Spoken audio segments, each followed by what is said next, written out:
আপুনি জানেনে নাৰিকলৰ পানী খালে কোনটো বেমাৰ ভাল হয়? পকা আম খালে শৰীৰৰ কোনটো ৰোগ নিৰাময় হয়? কোন ৰোগীয়ে হিলচা মাছ খালে গুৰুতৰ ক্ষতি হয়? এনেকুৱা ধৰণৰ আৰু কিছুমান নজনা প্ৰশ্নসমূহৰ উত্তৰ জানিবলৈ আমাৰ লগতে ভিডিঅ'টোৰ শেষলৈকে থাকিব বুলি আশা ৰাখি ভিডিঅ'টো আৰম্ভ কৰিছোঁ।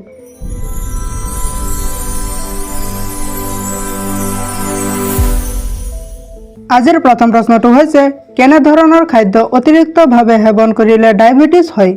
অপশ্যনসমূহ হৈছে ক চেনি, খ প্ৰটিন, গ ভিটামিন, ঘ কেলচিয়াম।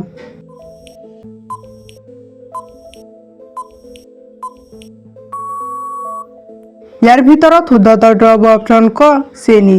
চেনিযুক্ত খাদ্য অতিৰিক্তভাৱে সেৱন কৰিলে ডায়েবেটিছ হয়। পৰৱৰ্তী প্ৰশ্নটো হৈছে কোনটো ভিটামিনৰ অভাৱত হাত ভৰিৰ ছাল উঠি যায়? অপশ্যনসমূহ হৈছে ক ভিটামিন এ, খ ভিটামিন বি, গ ভিটামিন চি, ঘ ভিটামিন ডি।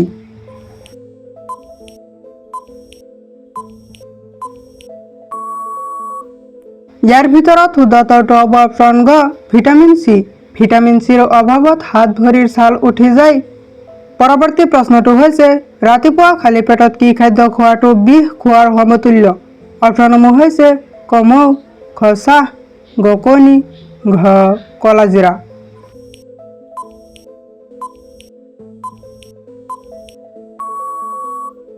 ইয়াৰ ভিতৰত শুদ্ধটো হ'ব অপশ্যন খ চাহ।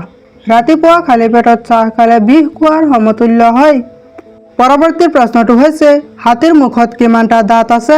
অপশ্যনসমূহ হৈছে ক 2টা, খ 10টা, গ 20টা, ঘ 26টা।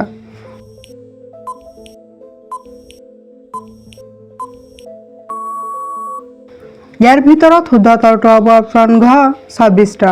হাতীৰ মুখত 26টা দাঁত আছে। পৰৱৰ্তী প্ৰশ্নটো হৈছে ৰাষ্ট্ৰপতি ভৱনত কিমানটা কোঠা আছে? অপশ্যনসমূহ হৈছে ক 240টা, খ 340টা, গ 450টা, ঘ 440টা।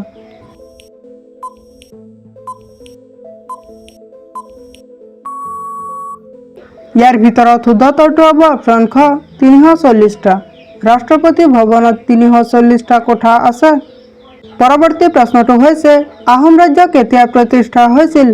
অপশ্যনসমূহ হৈছে ক 1216 চনত, খ 1228 চনত, গ 1256 চনত, ঘ 1272 চনত।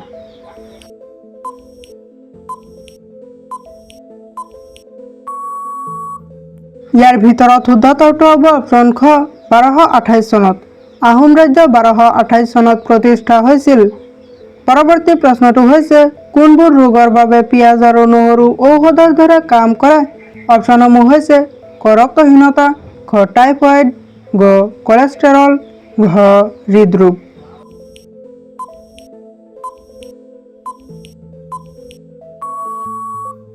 ইয়াৰ ভিতৰত শুদ্ধটো হ'ব অপশ্যন ঘ হৃদৰোগ।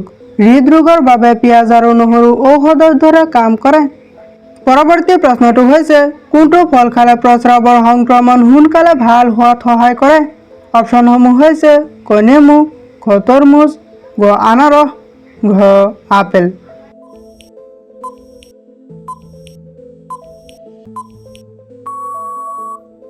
ইয়াৰ ভিতৰত শুদ্ধটো হ'ব অপশ্যন ক নেমু। নেমু ফল খালে প্ৰস্ৰাৱৰ সংক্ৰমণ সোনকালে ভাল হোৱাত সহায় কৰে। পৰৱৰ্তী প্ৰশ্নটো হৈছে যান-বাহনৰ গতি পৰীক্ষা কৰিবলৈ কোনটো যন্ত্ৰ ব্যৱহাৰ কৰা হয়? অপশ্যনসমূহ হৈছে ক স্পীড মিটাৰ, খ বেৰমিটাৰ, গ ভেডোমিটাৰ, ঘ থাৰ্মোমিটাৰ।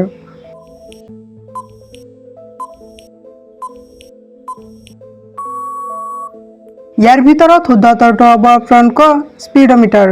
যান-বাহনৰ গতি পৰীক্ষা কৰিবলৈ স্পীড মিটাৰ ব্যৱহাৰ কৰা হয়। পৰৱৰ্তী প্ৰশ্নটো হৈছে নাৰিকলৰ পানী খালে কোনটো বেমাৰ ভাল হয়? অপশ্যনসমূহ হৈছে ক কেঞ্চাৰ, খ ছুগাৰ, গ ব্লাড প্ৰেছাৰ, ঘ ডেংগু।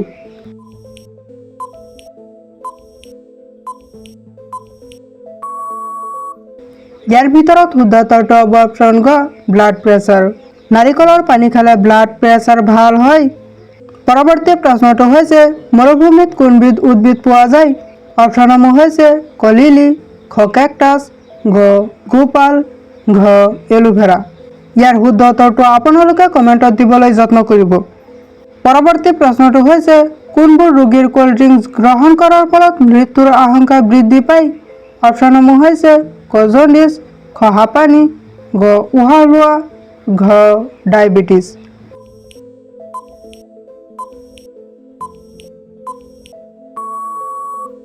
ইয়াৰ ভিতৰত শুদ্ধ উত্তৰটো হ'ব অপশ্যন ঘ ডায়েবেটিছ।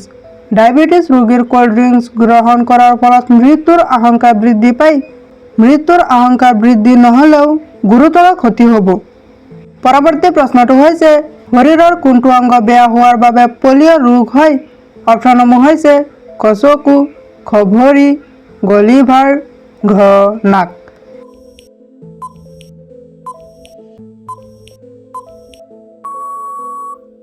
ইয়াৰ ভিতৰত শুদ্ধ উত্তৰটো হ'ব অপশ্যন গ লিভাৰ। শৰীৰৰ লিভাৰ বেয়া হোৱাৰ বাবে পিলিয়া ৰোগ হয়। পৰৱৰ্তী প্ৰশ্নটো হৈছে ডেটল চাবোন কোনখন দেশৰ কোম্পানী? অপশ্যনসমূহ হৈছে ক চীন, খ ইংলেণ্ড, গ ভাৰত, ঘ পাকিস্তান।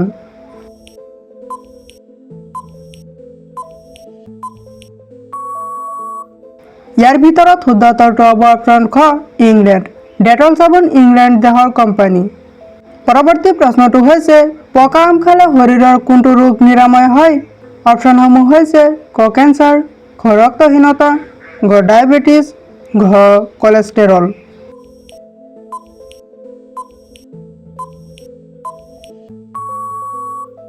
ইয়াৰ ভিতৰত শুদ্ধ উত্তৰটো হ'ব অপশ্যন ঘ কলেষ্ট্ৰেৰল। পকা আম খালে শৰীৰৰ কলেষ্ট্ৰেৰল ৰোগ নিৰাময় হয়। পৰৱৰ্তী প্ৰশ্নটো হৈছে অসম প্ৰদেশ কংগ্ৰেছ কমিটি কেতিয়া গঠন হৈছিল? অপশ্যনসমূহ হৈছে ক 1920 চনত, খ 1921 চনত, ঘ 1922 চনত, ঘ 1923 চনত।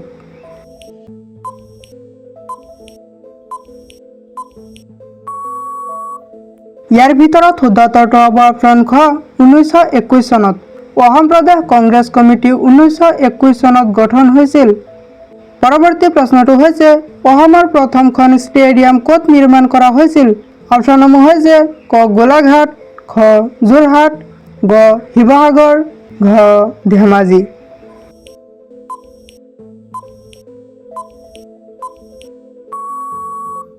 ইয়াৰ ভিতৰত শুদ্ধ উত্তৰটো হ'ব অপশ্যন খ যোৰহাট। অসমৰ প্ৰথমখন ষ্টেডিয়াম যোৰহাটত নিৰ্মাণ কৰা হৈছিল। পৰৱৰ্তী প্ৰশ্নটো হৈছে বেছিকৈ নুডলছ খালে শৰীৰৰ কোনবোৰ অংগৰ ক্ষতি হয়? অপশ্যনসমূহ হৈছে ক হাৰ্ট, খ বৃক্ক, গ যকৃত, ঘ হাঁওফাঁও।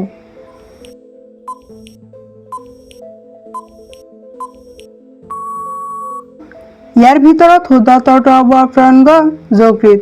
বেছিকৈ নুডলছ খালে শৰীৰৰ যকৃত নামৰ অংগ বেছিকৈ ক্ষতিগ্ৰস্ত হয়। পৰৱৰ্তী প্ৰশ্নটো হৈছে কোন ৰোগীয়ে হিলচা মাছ খালে গুৰুতৰ ক্ষতি হয়? অপশ্যনসমূহ হৈছে ক এলাৰ্জি ৰোগী, খ বৃক্ক ৰোগী, ঘ আলচাৰ ৰোগী, ঘ ডায়েবেটিছ ৰোগী।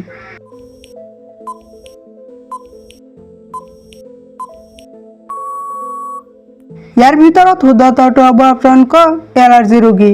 এলাৰ্জি ৰোগীয়ে হিলচা মাছ খালে গুৰুতৰ ক্ষতি হয়। আজিৰ একেবাৰে শেষৰ প্ৰশ্নটো হৈছে লেতেৰা পানী খোৱাৰ ফলত কোনটো বেমাৰ হয়? অপশ্যনসমূহ হৈছে ক মেলেৰিয়া, খ ডেংগু, ঘ কেঞ্চাৰ, ঘ টাইফয়েড।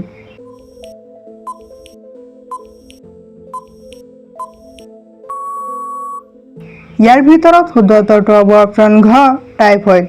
লেতেৰা পানী খালে টাইফয়েড ৰোগ হয়। ভিডিঅ'টো শেষলৈকে দেখাৰ বাবে ধন্যবাদ। যদি ভিডিঅ'টো ভাল লাগিছে তেনেহ'লে এটা লাইক কৰি দিব আৰু যদি এনেকুৱা ধৰণৰ আৰু কিছুমান নজনা প্ৰশ্নসমূহৰ উত্তৰ জানিব বিচাৰে তেনেহ'লে আমাৰ চেনেলটো ছাবস্ক্ৰাইব কৰি ৰাখিব। Thank U.